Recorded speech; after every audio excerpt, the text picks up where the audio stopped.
Deus, na viração do dia, pergunta a Adão: Adão, aonde estás? Será que Deus, irmãos, ele não sabia onde Deus estava?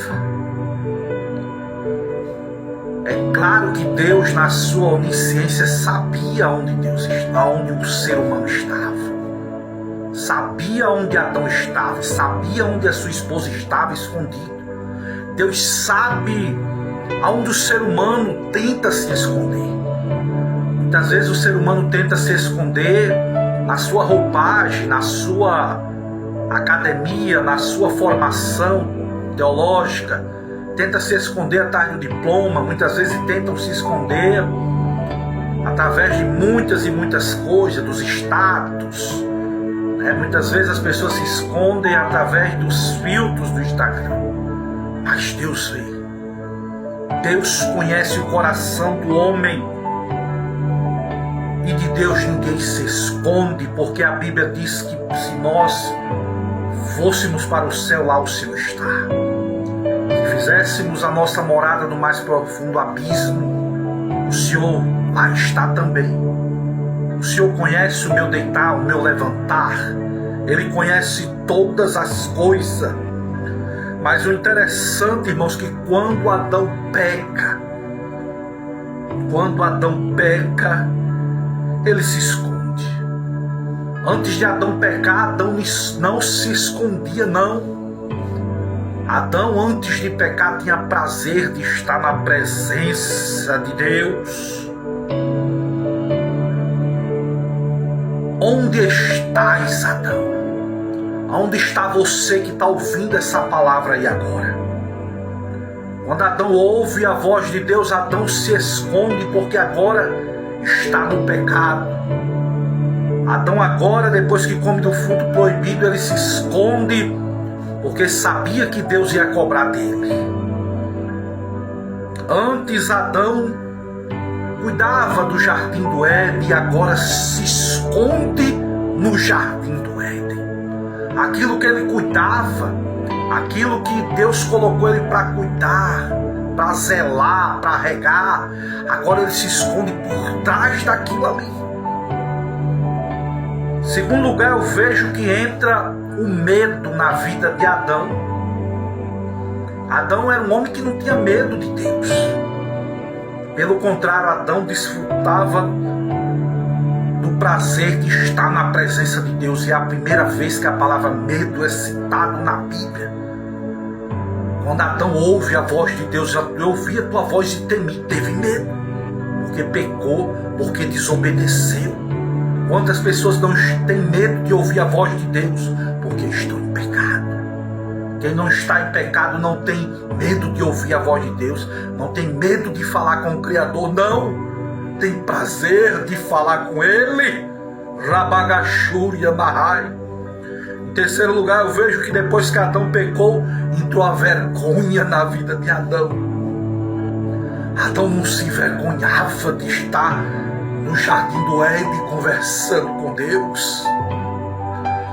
Quantas pessoas, irmãos, que pecam, que adulteram, muitas pessoas que já não estão fazendo o que agrada a Deus, quando vê outros cristãos se escondem, com medo de aquela pessoa trazer uma palavra bíblica.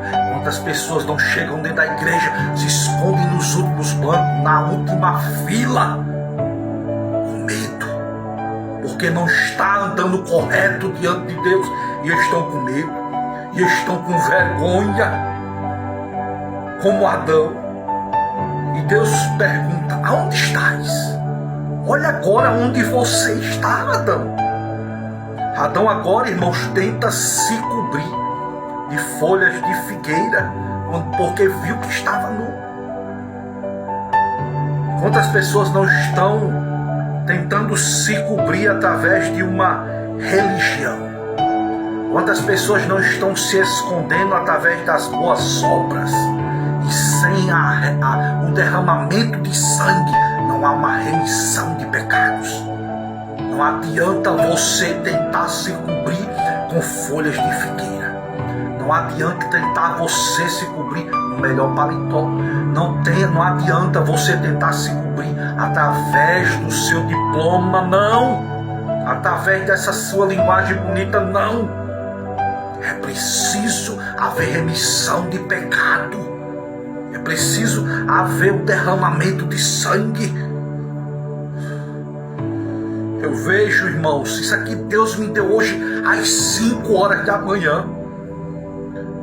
Em quinto lugar, eu vejo que quando Adão ouve a voz do Senhor, ele usa uma nova linguagem. Qual era a linguagem de Adão antes de pecar? Quando Deus deu Eva para Adão, nossa, esse é agora osso dos meus ossos. Essa agora é carne da minha carne. Essa agora é varoa, porque do varão foi tomada. Eu vejo Adão antes de pecar elogiando a mulher que Deus deu para ele. E depois que Adão peca, Senhor, a culpa do meu pecado foi essa mulher aí que o Senhor me deu. Veja que muda a linguagem de Adão. Adão, ao invés de elogiar, ao invés de fazer poesia, agora entra um senso de crítica. Entra na vida de Adão agora os apontamentos. Entra na vida de Adão a culpa agora que é dos outros e não é dele. Está faltando Deus na vida. Mudou-se a linguagem de Adão. Ao invés de elogios, ao invés de poesias, entra a culpa, os apontamentos.